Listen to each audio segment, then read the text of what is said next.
We all remember that Stalin famously asked at some point during the Second World War, how many divisions has the Pope?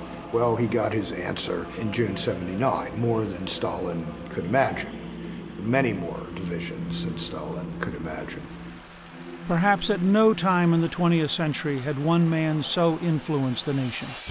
It sparked a great movement of human liberation throughout Eastern Europe. A revolution of conscience that confronted the lies of Marxism and Leninism. It led to the freedom of millions. In June of 1979, Pope John Paul II would return to his homeland, Poland. His 9-day pilgrimage would change the world. Born Karol Wojtyła in 1920, his encounter with Nazism and communism would shape his lifelong opposition to evil. Every 30 years, the nation was losing its best people. Who were being killed, who were being deported, who were being exterminated. It was all war all the time. Afterwards, it was rather this everyday grayness of life without hope, just survival level, just survive. From the moment he arrived in Warsaw, John Paul II began the liberation of his people through the power of faith and moral conviction.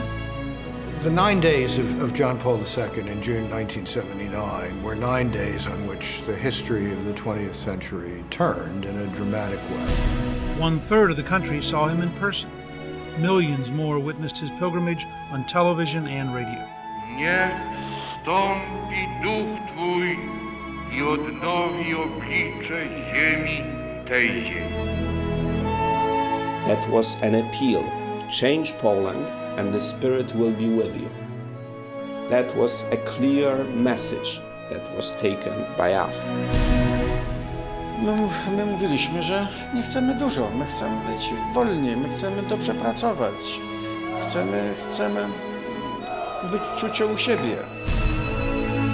The power of the papacy was never more visible, and the Soviets learned this to their dismay, that he could turn their empire inside out.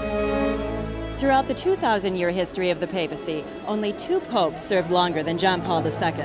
From his humble roots in Krakow, he became the leader of 1 billion Catholics, the most recognized and possibly the most influential man of our lifetime.